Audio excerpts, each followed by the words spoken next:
Семья Тюлюш, которая дружно запустила предприятие СПК «Саян» крепкая. Каждый занят своим делом. Родители отвечают за выращивание зерновых, сыновья занимаются пилорамой и производством шлакоблоков. На 700 гектарах земли здесь колосится рожь и пшеница. Но уже сейчас рачительные хозяева переживают за то, что делать с обмолоченным зерном.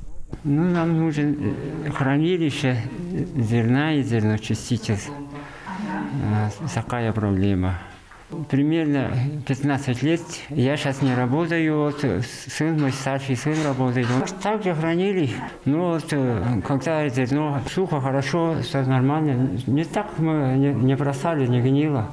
Сельскохозяйственный производственный кооператив «Саян» – предприятие многопрофильное. Кроме сельского хозяйства занимаются всем понемногу. Приходится перевозить и продавать уголь с чаданского разреза, содержать пилораму. Все за тем, чтобы удержаться на плаву. Есть задумка и по производству муки. Хранилище для зерна имеется, но требуется его ремонт. Так как у предприятия в наличии свои материалы, в РИО главы Тувы предложил ремонтом кровли заняться самим. А вот по поводу мельницы сказал следующее. Если вот это все расчеты сделать, тогда мы попробуем вам помочь, так скажем, в приобретении мельницы. В то же время вы, в свою очередь, должны уже здесь сделать для хранения зерна, так скажем. У вас пилорама есть, блоки есть. Сами должны, так сказать, здесь кровлю сделать нормально, отремонтировать, все, что необходимо.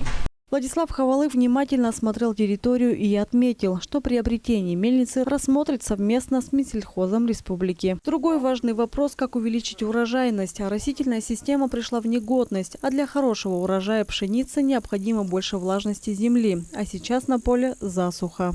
Если правоустанавливающих документов не будет, то уже в оборот деньги нельзя пустить. Вот эти государственные субсидии, да? Вот. Я еще раз повторяюсь. Правоустанавливающие документы потом закрепляются за товаропроизводителями, кто будет выращивать зерно, допустим, за ними. Вот, и они могут смело вкладывать. Вот сейчас как раз с их стороны нужно мероприятие проводить, чтобы уровень воды поднялся. Да? Да. Надо вкладываться. Вот эти вложения компенсирует государство, федеральный бюджет в данном случае. Участок нуждается в ремонте оросительной системы, который запланирован на 2024 год. Вот за этими, да, вот это на границе, вот за посадками деревьев, там следующий тоже и еще больше земли, которую нужно оросить и там же выделить земли для другим землепользователям. Вот. Сейчас пока они не используются, потому что там вода в полной мере не поступает. Там головное сооружение требует восстановления, реконструкции. Из-за этого пользователи пока, видите, не воздерживаются. Владислав Талаштаевич здесь давал для пояснения, что в первую очередь нужно, чтобы это было оформлено документально. Владислав Хавалык отметил, что правительство республики рассмотрит возможность приобретения нового оборудования. В целом предприятию требуется зерноочистительная машина и мельница. Все сразу не получится, но с одним точно помогут. Инна Клаян, Буян Мангуш, Ангар Оржак, Тува 24, Судхольский, Кажун.